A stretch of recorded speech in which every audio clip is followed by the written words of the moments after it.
అందరికీ నమస్కారం. Welcome back to our channel. Telangana రాష్ట్రంలో 4,50,000 ఇందిరమ్మ ఇండ్లను ప్రభుత్వం మంజూరు చేయబోతుంది. ఈ మంజూరుకి సంబంధించి ఈరోజు కొన్ని గుడ్ న్యూస్ అప్డేట్లు అయితే వచ్చాయి. మీరు ఇక్కడ చూసుకోవచ్చు. ఇందిరమ్మ ఇంటి నిర్మాణానికి సంబంధించిన నమూనాను ప్రభుత్వం ఇప్పటికే విడుదల చేసింది. ఒక యాప్ను కూడా తయారు చేసింది. దాంట్లో దరఖాస్తులు చేసుకోండి అని చెప్పేసి చెప్తుంది. మీరు ఒక్కసారి ఇక్కడ చూసుకున్నట్లయితే ఈ ఇంటి నిర్మాణానికి 5 లక్షల రూపాయలు ప్రభుత్వమే అందజేయబోతుంది. ఈ 5 లక్షల రూపాయలు కూడా 3 విడతలలో మీరు అందుకోబోతున్నారు. మీకు ఒకవేళ ఎలాంటి సెంటు భూమి లేకపోయినా, మీ పేరు పైన ఇంటి స్థలం లేకపోయినా కూడా 250 గజాల ఇంటి స్థలం, లేదంటే ఉచితంగా భూమిని రాష్ట్ర ప్రభుత్వం అందించే ప్రయత్నం కూడా చేస్తుంది. వీటికి సంబంధించిన ఎలిజిబిలిటీస్ కూడా మనం ఈ వీడియోలో తెలుసుకుందాం. ఇక్కడ మనం ఒక్కసారి ఒక స్టేట్మెంట్ చూసుకున్నట్లయితే, సంక్రాంతి తర్వాత ఇందిరమ్మ ఇండ్ల ఇస్తామని ముఖ్యమంత్రి రేవంత్ రెడ్డి అన్నారు. దళితులకు అంటే క్రిస్మస్ వేడుకల సందర్భంగా వారు ఈ అంశానికి సంబంధించి ప్రస్తావించారనే గుడ్ న్యూస్ అప్డేట్ని మీరు ఇక్కడ తెలుసుకోవచ్చు అనమాట. ఒక్కసారి అర్హత కలిగిన వాళ్ళకి ప్రభుత్వం ఏమేమి కల్పించబోతుంది, అలాగే అర్హతదారులు ఎలా నిర్ధారించబోతున్నారు. ఖచ్చితంగా పౌరుడై ఉండాలి, తెలంగాణ రాష్ట్ర పౌరుడై ఉండాలి.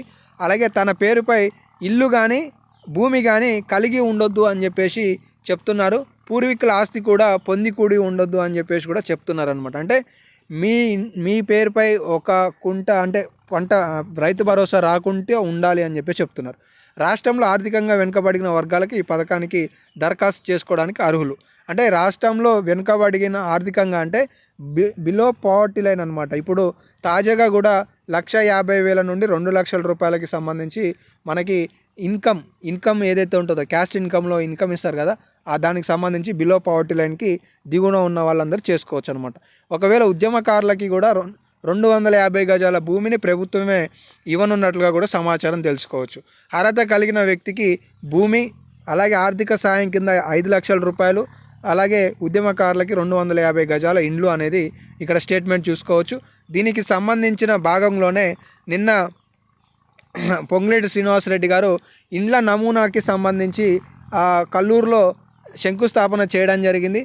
మొదటి విడతలో 4,50,000 ఇండ్లను ఇవ్వబోతున్నామని చెప్పేసి కూడా మీరు ఈ సందర్భంగా చూసుకోవచ్చు అనమాట. అంటే తెలంగాణ రాష్ట్రంలో సంక్రాంతి తర్వాత ఈ కొత్త ఇందిరమ్మ ఇండ్లకి సంబంధించిన సర్వే పూర్తి చేసి రాష్ట్ర ప్రభుత్వం ఇండ్లో మంజూరు అనేది చేయబోతుంది అనేది ఈ సందర్భంగా మనం తెలుసుకోవచ్చు.